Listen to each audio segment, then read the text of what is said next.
Hi everyone, I'm here with Linda Jennings and we're talking about WheeshtE, Making in Uncertain Times by Kate Davies. Today we're starting a new chapter called Getting Lost, right? Mm-hmm. Look at this beautiful picture that opens It's up getting lost. So so colorful. pretty. I spent an hour with this chapter this morning and was able to read it and listen to the musician who she introduces us to in this chapter. It's really um takes me to a place where she's inviting us to let our minds wander, but I guess in a controlled fashion. Mm.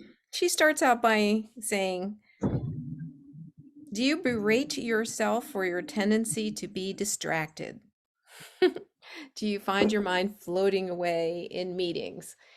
And all that kind of thing she's saying is very natural to our human brain. And if you can kind of capture it and put it in its place, then it's a wonderful tool. Don't get rid of it entirely. That tendency to wander is a gift, and it's useful for our creative juices sometimes. Yeah, I often find my mind meandering during my morning routine time, and sometimes I end up just like sitting and staring at the wall, and like the brain is diggity diggity, just going. And that for me is the time and the space for that to happen, not when I'm going throughout my day and have to focus on something. So I've deliberately built in some elbow room for that to naturally happen. Hmm.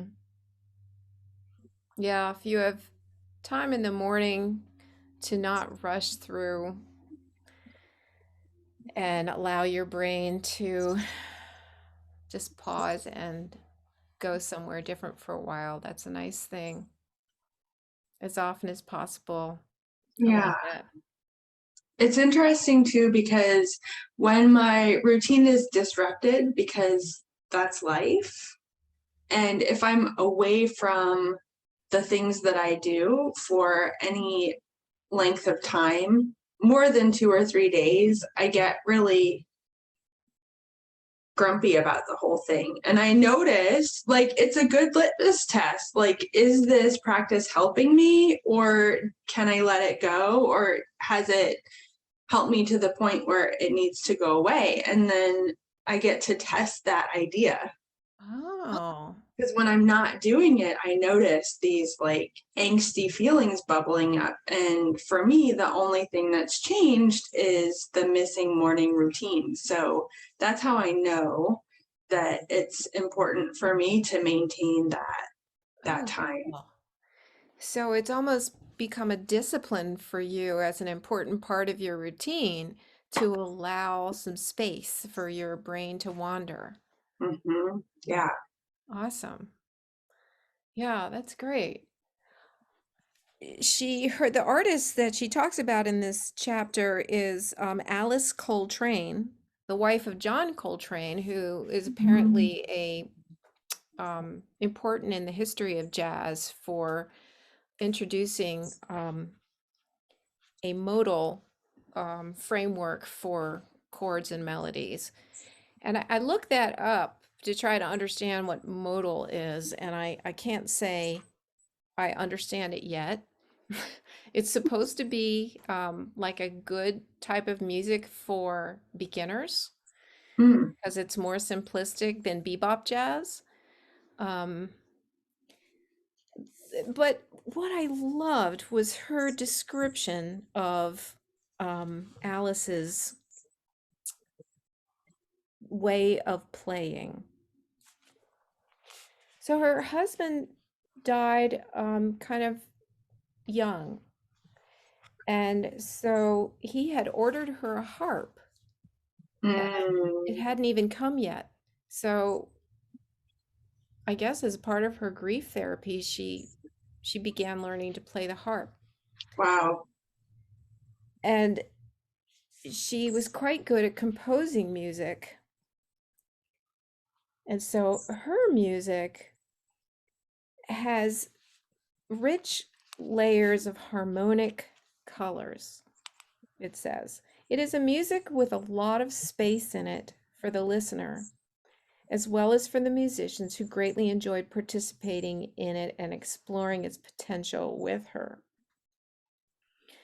Um, she talked about how typically in jazz, everyone has a solo, and these solos can go on a bit, and they're very front. The sound is very. My brother described it as forward sound. It's not something in the background. It's very forward sound. And whereas Alice's work is much more gentle, her um, ramblings, again, kind of going with last week's chapter, play, mess up. Mess up. Yep. That's right. And we had our singer who was really playing with um, improvisation. Improvisation. So Alice's improvisation is very gentle. And when I played her music, I found some on YouTube. Hmm. It is very gentle. I think I could actually put this on and listen to it and enjoy it, which I typically don't. I find I don't like having music on in the background most of the time. Um, I need a lot of space for my thoughts. I'm not a gifted thinker. I guess like I need lots of silence if I'm having to think. But I was Oh, actually able to put her music on in the background and even finish reading the chapter. It does leave a lot of space for the listener. so Beautiful. interesting. So I think it's a good challenge for me then to try to give others more space when when I'm around them. It would be nice if on this trip, I'm about to go on another trip to celebrate the life of my mother-in-law, and while I want to be myself and um, make my own music, I want to somehow exist in a way that other people can play their harmonies and have space to be themselves too. So metaphorical and wishy-washy.